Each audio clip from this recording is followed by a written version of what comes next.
Hello students, I am Shakti Kumar, lecture chemistry. Today I am going to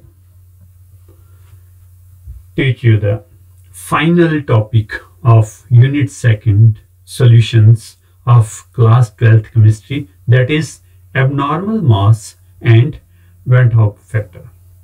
So let's start first with abnormal mass. You see, there is a calculated molecular mass. Calculated molecular mass वो मास होता है जो हम खुद calculate करते हैं. हमें कोई मॉलिक्यूल दिया है तो उसमें सभी एटम्स का एटॉमिक मास जब सम करते हैं तो हमें क्या मिलता है? Calculated molecular mass.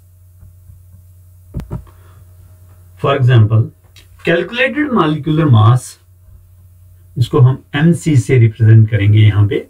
तो for example, calculated molecular mass is of acetic acid is 60 units, unified AMU, atomic mass units. तो इसको कैलकुलेट करने के लिए हम क्या करते हैं? कार्बन एटम कितने हैं? 2 कार्बन्स प्लस हाइड्रोजन कितने हैं? 3 + 1, 4 हाइड्रोजन. ऑक्सीजन कितने हैं? 2 ऑक्सीजन, 2 ऑक्सीजन. तो इन सभी का जब एटॉमिक मास हम लेते हैं तो हमें मिलेगा इसका टोटल मॉलिक्यूलर मास. देखिए 24 + 4 + 32 and finally it will come 60 AMU. So this type of mass is known as calculated molecular mass और इसको हम रिप्रेजेंट करेंगे mc से. Now next is observed molecular mass. What is observed molecular mass? Observed molecular mass वो मास होता है जो हम ऑब्जर्व करते हैं. Like observed molecular mass in case of osmotic pressure. Osmotic pressure is inversely proportional to osmotic pressure. Is inversely proportional to osmotic pressure. And observed molecular mass in case of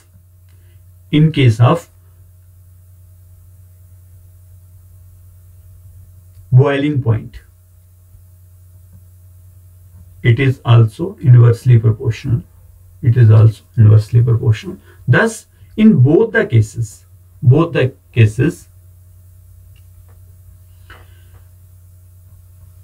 observed molecular mass was inversely proportional to colligative properties. ये हमने एक अपने से एक observation बना ली कि colligative properties के जो observed molecular mass होता है वो इनवर्सली प्रोपोर्शनल होता है. कॉलिगेटिव प्रॉपर्टीज के इनवर्सली प्रोपोर्शनल है मॉलिक्यूलर मास. ठीक है, ये हम ध्यान में रखेंगे आगे चलने के बाद. अब देखो normal and abnormal molecular masses. अब नॉर्मल मॉलिक्यूलर मास क्या होता है? नॉर्मल मॉलिक्यूलर मास वो मास होगा जिसमें ऑब्जर्व्ड मॉलिक्यूलर मास इक्वल होगा कैलकुलेटेड मॉलिक्यूलर मास के. और एबनॉर्मल मॉलिक्यूलर मास क्या होगा? जिसमें ऐसा नहीं होगा. और नॉर्मल मॉलिक्यूलर मास जिसमें calculated molecular mass equals to observed molecular mass. तो ये हमारा नॉर्मल मॉलिक्यूलर मास है. लेकिन एबनॉर्मल मॉलिक्यूलर मास क्या है? जिसमें calculated molecular mass is not equal to observed molecular mass. तो यहां पे एक टेबल आपको दिखाऊंगा different types of molecular masses, जिसमें आप देखोगे. देखिए ये एक मॉलिक्यूल है, इसका कैलकुलेटेड मॉलिक्यूलर मास 60 है लेकिन ऑब्जर्व्ड मॉलिक्यूलर मास जो है वो 120 है. तो इस केस में इसकी टाइप क्या हुई? इसकी टाइप, मॉलिक्यूलर मास की टाइप क्या हुई, दैट इज एबनॉर्मल।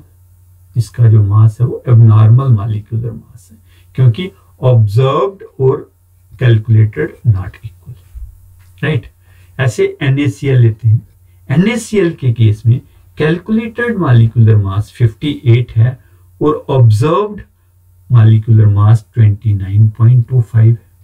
यहां भी आप देख रहे हो कि दोनों इक्वल नहीं है, तो ये भी क्या है, एबनॉर्मल मॉलिक्यूलर मास। अब लेते हैं केस थर्ड ग्लूकोज का। इसमें आप देखोगे जो कैलकुलेटेड मॉलिक्यूलर मास है 180 और ऑब्जर्व्ड मॉलिक्यूलर मास जो है वो भी 180, तो ये दोनों केस क्या आगे इक्वल। तो ये जो है ये नॉर्मल मॉलिक्यूलर मास, ठीक है जी। तो अब फिर से मैं आपको इस पे एम्फसाइज करूंगा कि कॉलिगेटिव प्रॉपर्टीज जो है वो डायरेक्टली इनवर्सली प्रोपोर्शनल है मॉलिक्यूलर मास के। इसी वजह से ये जो डिफरेंस हमारा आ रहा है वो आ रहा है, ठीक है जी। आगे हम देखते हैं काजेस ऑफ एबनॉर्मल मास, वो क्या है। तो काज ऑफ एबनॉर्मल मास क्या है, एक तो पहला काज है एसोसिएशन।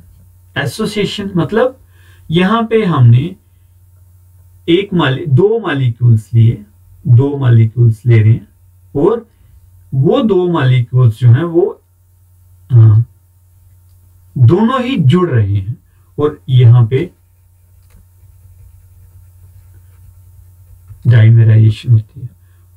मानिए यहां पे आपने 1 मोल लिया, 2 मोल लिए, 2 मोल्स, तो हमें यहां पे कितने मोल मिल रहे हैं, 1 मोल, ठीक है जी।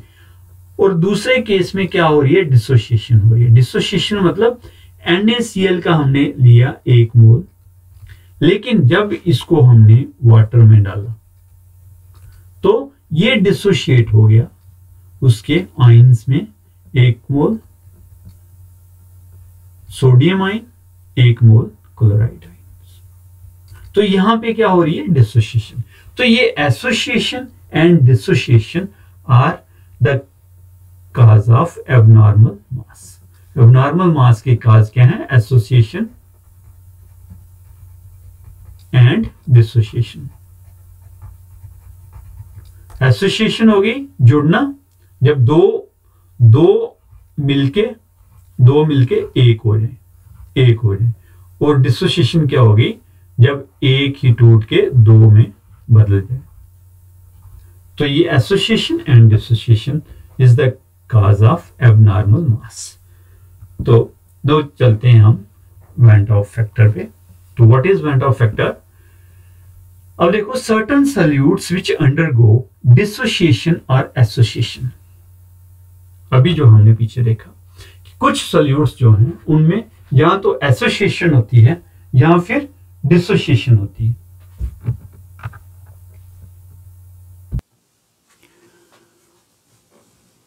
वही क्या करते हैं, एबनॉर्मल मॉलिक्यूलर मासेस शो करते हैं। जिन सॉल्यूट्स में एसोसिएशन होती है या डिसोसिएशन होती है वही एबनॉर्मल मॉलिक्यूलर मासेस शो करते हैं। ये हमने पीछे डिटेल में पढ़ लिया, ठीक है जी।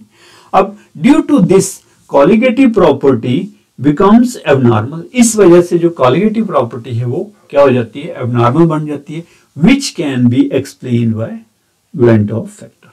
तो यही चीज कौन एक्सप्लेन करता है, वेंट ऑफ फैक्टर, जिसको हम रिप्रेजेंट करते हैं आई से, आयोनाइजेशन आई से इसको रिप्रेजेंट करते हैं। तो वेंट ऑफ फैक्टर की डेफिनेशन हम देखते हैं। इसकी 3 डेफिनेशन है। फर्स्ट है i equal to normal molar mass upon observed molar mass. Normal molar mass upon observe, जो नॉर्मल मोलर मास है और जो ऑब्जर्व्ड मोलर मास है उसके बीच की ratio, that is van't Hoff factor.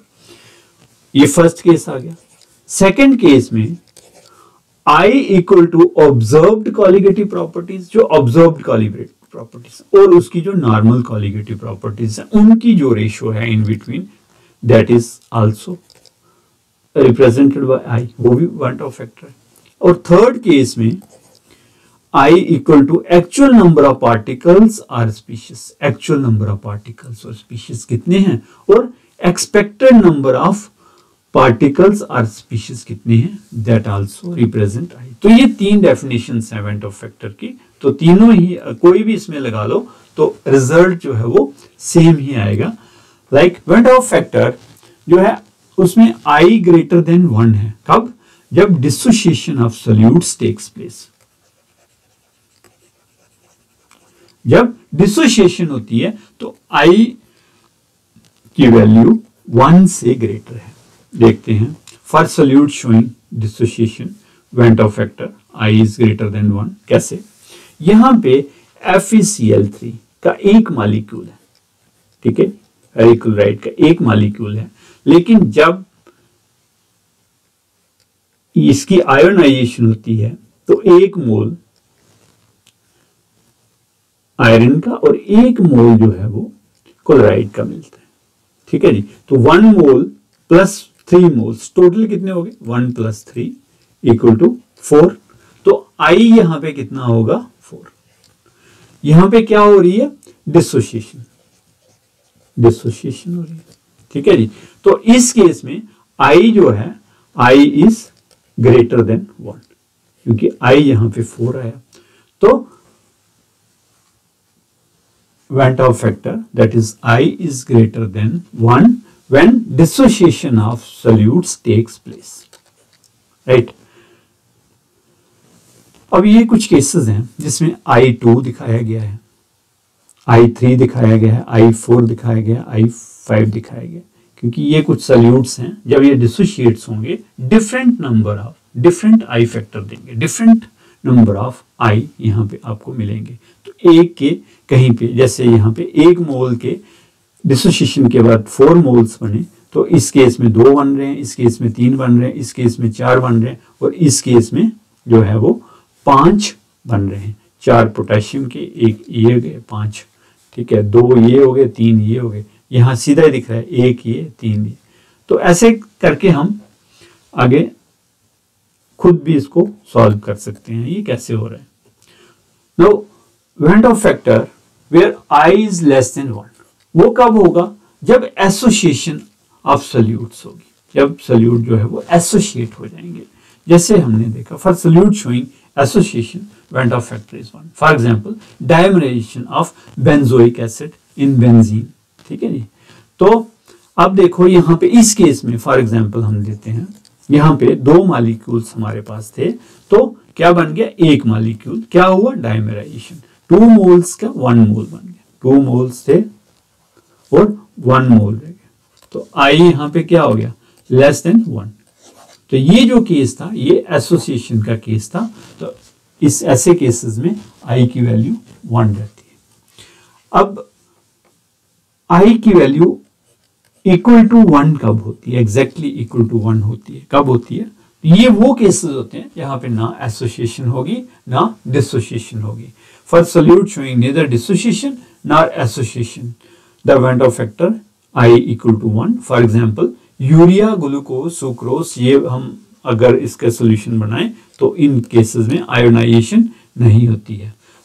तो ये फॉर्मूला एक ले लेते हैं, नॉन इलेक्ट्रोलाइट है, मॉलिक्यूलर है और उस पर आयोनाइजेशन नहीं हो रही, तो इसलिए 1 मोल था और 1 मोल ही रहा, तो इसलिए I क्या हो गया, इक्वल टू 1।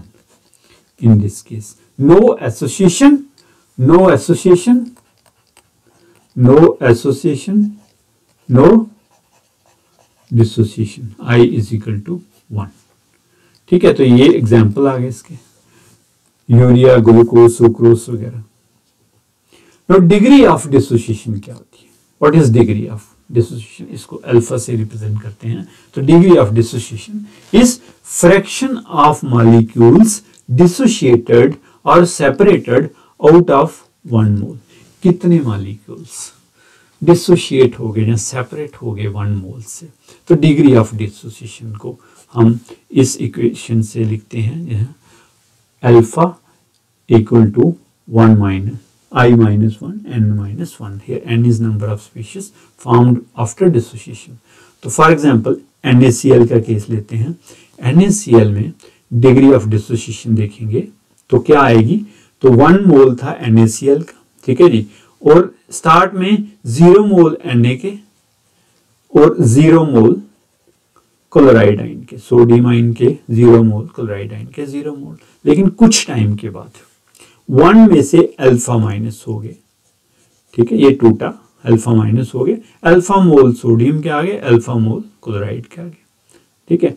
तो जब हमने सम किया इनका टोटल तो आई क्या मिला हमें, आई हमें मिल गया 1 माइनस अल्फा। तो यहां पे alpha is equal to what, I minus 1, alpha is equal to I minus 1 हो गया, ठीक है जी। तो डिग्री ऑफ डिसोसिएशन जो है हम अल्फा है आई माइनस 1, और आई इस केस में कितना है, आई तो यहाँ पे 2 है, तो alpha is equal to 2 minus 1, तो अल्फा इज इक्वल टू 1। तो ये डिग्री ऑफ डिसोसिएशन आ गई इसकी, ठीक है जी।